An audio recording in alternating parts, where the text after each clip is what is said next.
Okay, Phoenix, we are so excited to have you on. Yeah, and we're going to link your Instagram in the description below. So, for people who don't know you, so I found out about your work through Reddit. I saw someone posted your mixed media art project about Chaperone, and it was so cool. And then I saw that you had a disability, and I was like, let's talk to her. So, what has the experience been like recently of blowing up? Because I saw that a certain somebody liked the post. That has been crazy because basically, for context, I've been doing art my whole life. Literally, my two main personality traits for the longest time has been being disabled and being an artist. Those two things have always been me since the beginning of time. And I've had posts blow up here and there sometimes to varying degrees, but this is my first big video on Instagram. And I've always been a small artist before that. And it was just the best timing, honestly, because I was starting to feel very defeated as a small artist.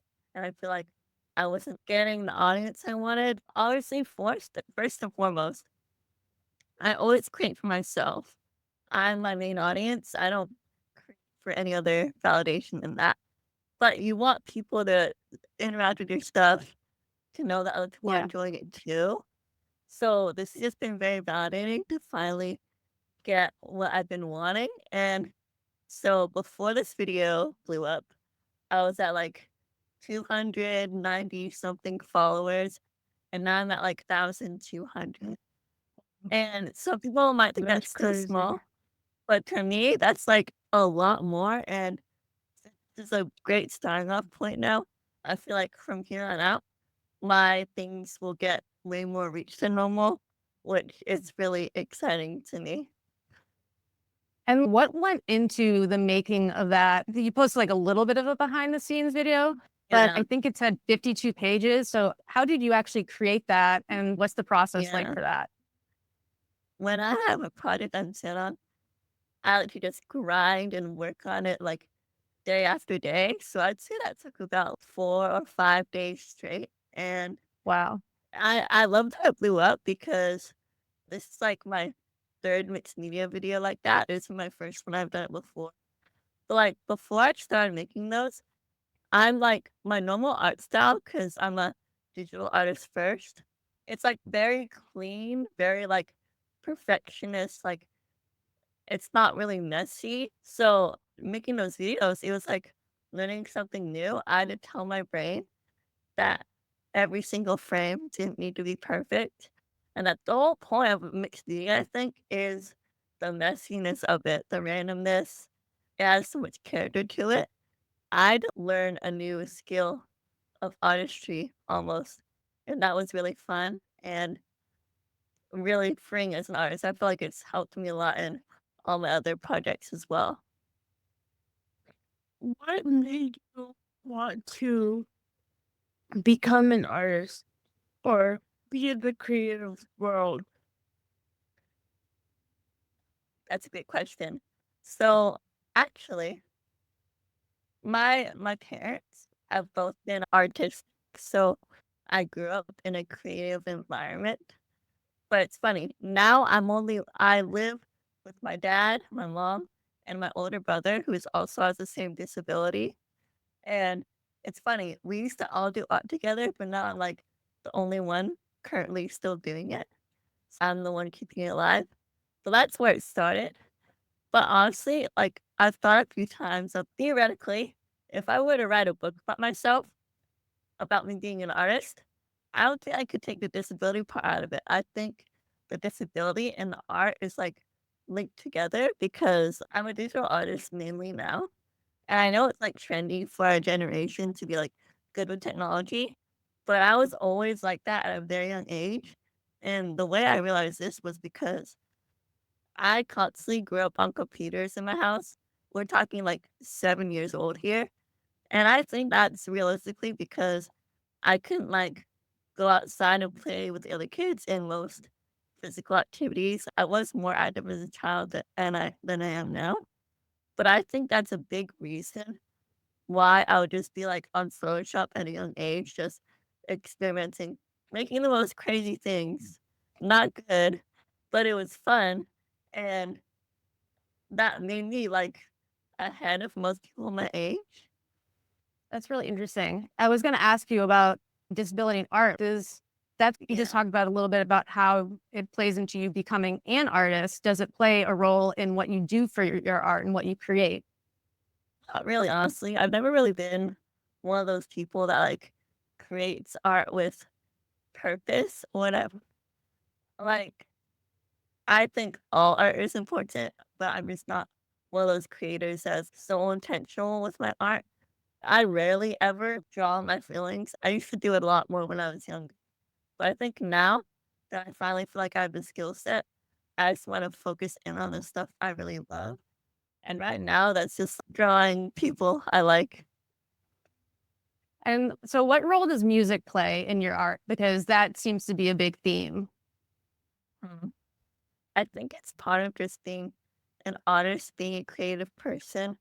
Even though I'm not like musically talented or whatever, I've always had a big fascination with music. I think it started like when I was 16. I started getting more online friends, and then I just started listening to music they would recommend. And it was really exciting to me exploring all these other genres that I never thought of before. And I guess the way that impacts my art is just most of the people I draw are like musical artists, and I really enjoy their music. Would you go to school for like art? Because that is something that like I'm passionate about too. So I'm all about the creative style of art. So are you looking into expanding your art and going to school for it? Yeah, that's a great question. This is actually goes back to what I said about feeling like ahead of most people my age growing up. High school experience, I actually went to a charter school in my area, but surprisingly and frustratingly so, I wasn't really learning anything new. And when I was in middle school, I did the work of making a request to take a high school level Photoshop course. And then after all that work of negotiating, trying to explain why I felt like I needed it, I did not learn anything. I Oh, didn't learn anything new. It was all basic stuff. I'm like, you guys need to learn? Like, I already know this stuff. So that was really frustrating. And I experienced that most of my life growing up. So now I'm discouraged about when it comes to art and education. I've also heard stories of it like being really stressful with deadlines and stuff like that. And also sometimes teachers can have a narrow view of what good art is. Sometimes they limit your creativity and they say, oh, only do still life, only do grayscale, only do realism. And also like when it comes to college stuff, I'm discouraged with that as well. Maybe one day if I find one that's, like, really good and really beloved, but right now, like, graduated, like, a year ago now, so I'd say I'm just taking it as it goes, but education is not what my sights are on right now. Yeah, I did a lot. I didn't go for art, but I did a lot of writing. Like I did communications and I did a lot of writing and screenwriting. And the thing that it can be really great to like work and hone your craft. But I always felt like I love like pop music. I love musical theater. And I was always trying to write something like really fun and silly. And I always felt like that wasn't taken as seriously, like especially in a playwriting class. Like everyone's like very serious and it's like very serious topics. And I'd be like, I want to write a musical. I think you can benefit from it, but I also don't think it's like the end all be all. And I think that you can learn nowadays so much. I'm like a lot older than you. I just turned 36. And what you can learn online now and like on your own is so vastly different. Who's your favorite artist? Honestly, that changes every day. I can never pick just one, but I'd say right now my big 3 are Chapel, obviously, Sabrina, and Olivia. and it constantly just switches between those three.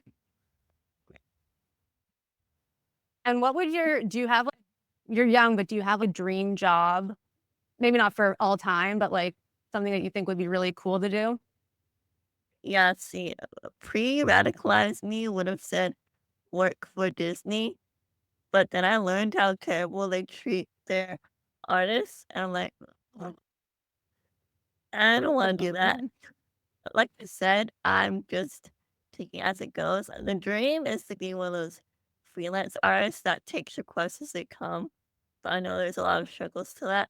But yeah, like you said, I'm very young, so I think there's no time limit of achieving your goals and finding your path in life. And so many people are just like, go find the next thing.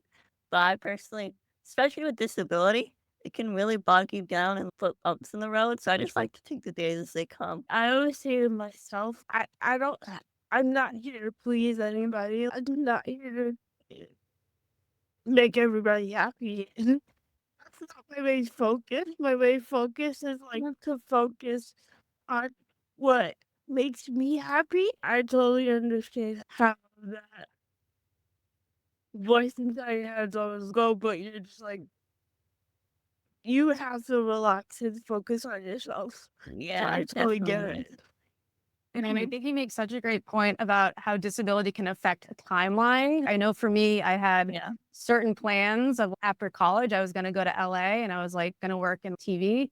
And then my mental health just was not, it just did not allow me to do that for a really long time. And like I got ketamine therapy in the fall and I feel great. And so I'm like a lot older now, but I'm like, why can't I still pursue that? Like I know I'm an older age Yeah. than most people when they do that, but I didn't I just didn't have the right diagnosis. I didn't have the right medication. I didn't have the right doctor. So it took me like a really long time to figure everything out and get to the place where I can be like, okay, I'm getting back to being creative. I'm getting back into like music and into writing. So 100%, I think people who don't have disabilities or don't have experience with people with disabilities, I think they think like you have to do everything on a set timeline.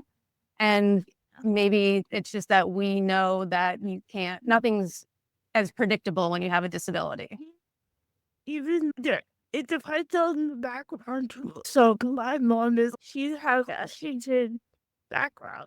So everybody's go, you gotta do this type of, you gotta do that type of thing. And I'm just like, no, we go, let me breathe and let me focus. So I understand that pressure of being like, me personally, I'm trying to take everything one step at a time because I don't want to burn out so much energy that I know I have. Yeah. I was wondering, you must be familiar with Chapel's creative director, Misha Sitar. Yeah. Is that a job that you would want to do for somebody? Oh, definitely. Definitely. The dream, okay. You said dream job, so actually, I'll start being delusional right now. Go My for it, girl. my dream is to be, okay, it's like this sweet spot between famous but small at the same time. So a lot of people pay attention to my art, but like it doesn't overload my life.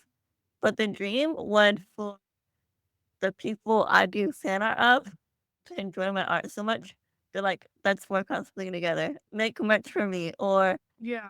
do something like that. That's my dream for people to just get so attracted to that and want to get official stuff done and actually be able to work with the people I admire so much. I don't think that's delusional at all. Based on what I've seen from you, that sounds like very realistic. Like I was looking at your work and I'm like, she could like they should like Olivia Rodrigo could hire you to make her tour posters and like to make album art. So I think you genuinely have a future. I feel like we're so lucky because I feel like you're like really like about to blow up and one day someone will be like, oh yeah, she's like Olivia Rodrigo's creative director. And we'll be like, oh, we interviewed her like way back in the day. Don't make it. Yeah, don't bring it up. We'll be like, we knew her when. Yeah, so Well, in regards to that, I actually have something to brag about. ooh, go for it. Curtis Connor is a famous Connor. YouTuber slash comedian. Okay. He does commentary videos and also stand up. I've been a fan of his since 2022, and I used to consistently draw him. And he's really good. He's really interactive with his audience. So he would like every post, and it got to a point where he knew who I was. And ramblings later, last April, I made a poster of him just for fun, and he actually bought it off me and sold it Wow. in his town. Wow. Wow. Things are happening. That's gonna happen to you a lot more, I think. I have a feeling. I hope. Whenever I'm like in a state of mind where I'm just like down on myself, do you ever have anybody you talk to about what's going on? What's going on? Do you ever have a friend or someone you talk to? Because a best friend that literally did that to me, I was like, yes. Yeah, so I've got a great support system around me, and that's actually because of Curtis. Most of my online friends are fans of his, and I've known them for years. So I'll actually shout out some right now.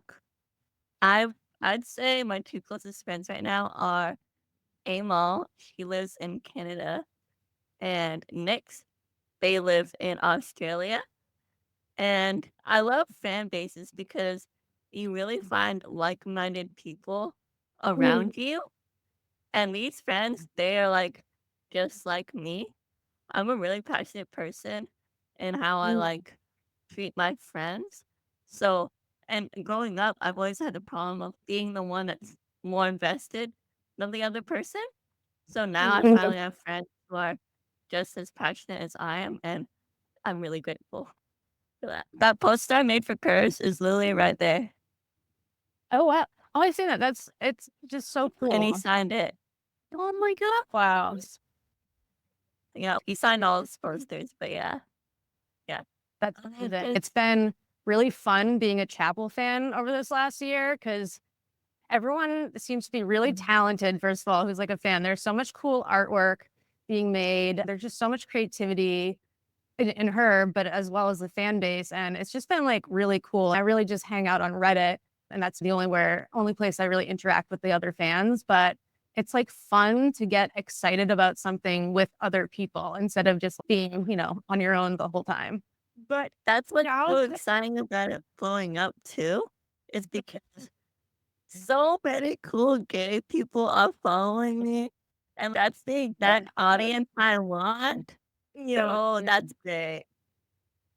this is one of the things I look forward to like during the week because I'm just like, podcast, like who are we gonna have on today? Like we talk about like certain things. It's just like cool how it's coming all together. So like I totally understand. Like Yeah. So in terms of your artwork and your creativity, do you ever have times when you're just like not feeling that creative, and do you have ways to get out of that kind of funk? Yeah, so unfortunately, I'm like this endless machine where ideas just constantly come through me, and it freaks me out sometimes, the frequency in which it happens. I'm worried it'll lead to an immense burnout one day, but it's been good so far. But I can speak about some roadblocks. I'm an ambulatory wheelchair user. My form of muscular dystrophy is a rare one, and it's actually one of the more tamer ones I've said. Obviously, I'm not without struggle. Every disability sucks in some ways. I've been through many hospital appointments that I should not have been through. But basically, the more I grew up, the more I had to stay in my wheelchair just for safety. If I fall over, I can't get up myself. So that was the main reason why I'd be in my wheelchair. But unfortunately, that has led up to this year, I've been getting chronic pain. Now, which sucks, I used to literally never deal with that before. And it's led to me having to be on constant medication every day. It's only over the counter stuff. So nothing too intense, but that was still a major shift for me. I used to always be never think about my disability at all, and now I feel like it's become a way bigger presence in my life than I'm normally used to, and that's been bad sometimes. So that's actually something that does get in the way.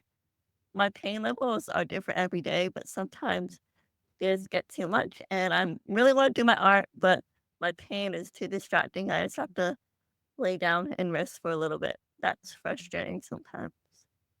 I know when um I was officially diagnosed with depression, mild depression, and I was like, so whenever I'm in my depression, I'm just like, leave me alone. Don't talk to me. I just need to be in my bed for hours on end. Then I'll feel better and get up and start my day. My friend would be like, Misha, even though you have like depression, you're still awesome and amazing. So it's like a balance, but I totally understand how you feel with your mental state and mental health. Yeah. That's what important to the both of us. I think this is why we started this whole process to tell people, hey, we're humans too. We're not just people with disabilities. We're actual humans and we have Yeah. feelings too. And I definitely relate to some days I don't really think about the challenges that I have, like they don't come up. And then some days it's just like all encompassing and like just certain days I Yeah. just can't do anything. And other days I'm like, I feel amazing. And my goal in life is just to get more of the good days because I know I'm not going to get rid of the bad days. But if I can accumulate more, if I can accumulate positive experiences, I'm hoping that'll make me feel better in the long run. But it's tough because there's no, like, I do take medicine. Yeah, like I do take medicine for autism. I take an antipsychotic for the irritability, which is super helpful, like unbelievably changed my life. But there's no other like medication for it. And there's no like PT or like OT for it. So the stuff that I struggle with is just always going to be there. Yeah. So it is a Yeah. challenge of not letting it get me down because but also allowing myself to have times where I do get frustrated. Like I don't want to have to be positive all the time. I Yeah. don't want to be negative all the time. I just want to be like, I just want to be like a human who gets to feel all the feelings. It's hard because sometimes I want to be happy, but I no. Yeah. Stay in this mood for about like 20 minutes. I'm like, no, I can't do it. But I'm like, I have to. Because some days I'm like, yeah, I want to be happy, not sad. So there's like a balance in between the two. Do you have any tricks like that you would like to do to get yourself out of that bunk? Yeah. Speaking of self care, obviously there are different forms of self care. But I'd Yeah. say if I'm feeling really down, literal self care, like just doing face cream and like cleansers or like that, I find that gives me something to focus on. And just, I think it's because it's a repetitive action.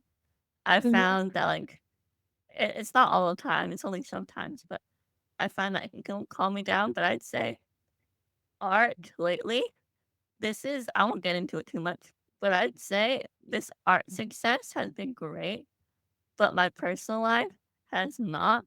So it's a weird contrast. But I'd say I've been really using my art as like a crutch to avoid everything that's going on. And it's something that it's a good distraction because it's fun. It's fun.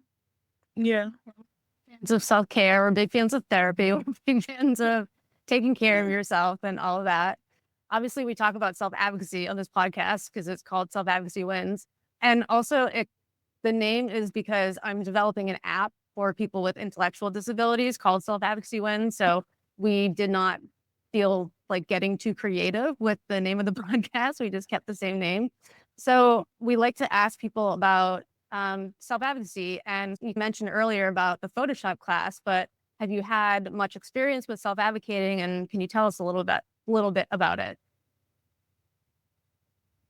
Yeah, unfortunately, I'm a big context giver, so I'm going to give you more context.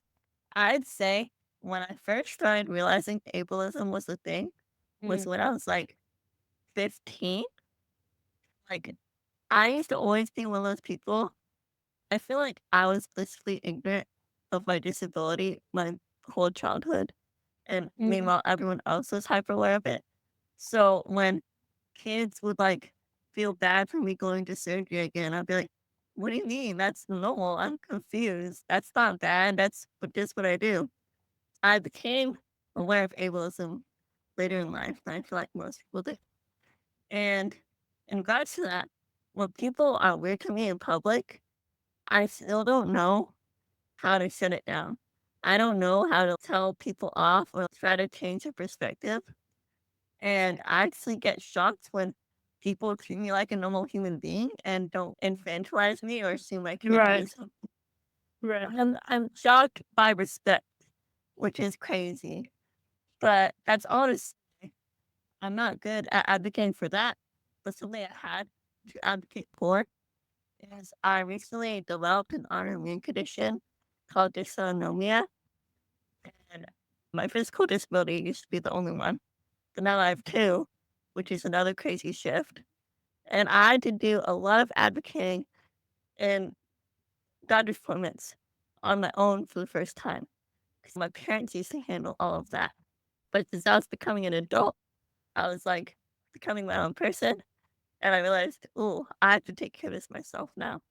And it was really frustrating. It was a long process of trying to get doctors to listen to me because I didn't know what was going on with me for the longest time. But dysautonomia is really hard to like track and test and stuff.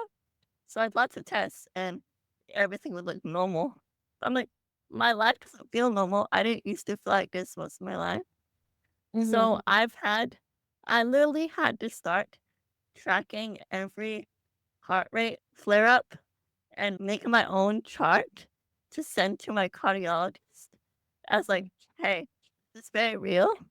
And I wrote a whole long letter to my cardiologist after my primary care physician was like not even listening to me and it made me really sad. And then I realized, oh, I have to be way more organized with this. I can't just come in with nothing written down because then I get upset and it's all information leaves my brain somehow. Well, unfortunately, I had to take the reins and almost do a doctor's job for them. And now I'm here. Finally, I know I have dysautonomia. I've been taking 2 salt tablets every day to help, like, with my blood collect, and that's been helping a lot. But that was a big traumatic thing. It's easy to talk about now, but it was a long process, and it shouldn't have been. My doctor should have just listened to what I was feeling. Have you ever felt like your doctors were listening to your parents instead of you? Have you ever felt like that? Because I know I have.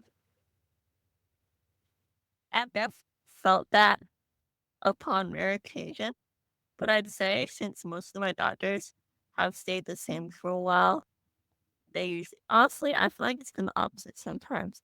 Sometimes I just want to relax and take the back seat because it's so stressful. I'm like, can you answer this stuff instead? I don't want to talk about this. So it's Right. honestly been the opposite. And now I'm the one that's gonna be pushed to speak for myself, and I don't really want to. I think we both have, when we talked in our first episode, we were talking about our own self-advocacy. And I know mine was in a medical setting too. And I think, Kamisha, I think you've had a lot of medical related ones as well. Just to wrap up, do you have any advice for up and coming artists who are just getting into it? I think so. I'd say it's okay to get frustrated sometimes. I'm not gonna be one of those people that's you have to be positive all the time. No. It becomes very frustrating sometimes when you don't get the results you want. But just make sure you're creating art for the right reasons. You're creating it for yourself, first and foremost, not for to get famous or whatever. But basically, consistency is the main thing, I'd say. But even then, I don't have all the answers. I always say to myself as well, I don't need to satisfy everybody. I just need to satisfy myself. Thank you so much, Phoenix. Thank you for being here and have a great weekend. We look forward to seeing what you make next.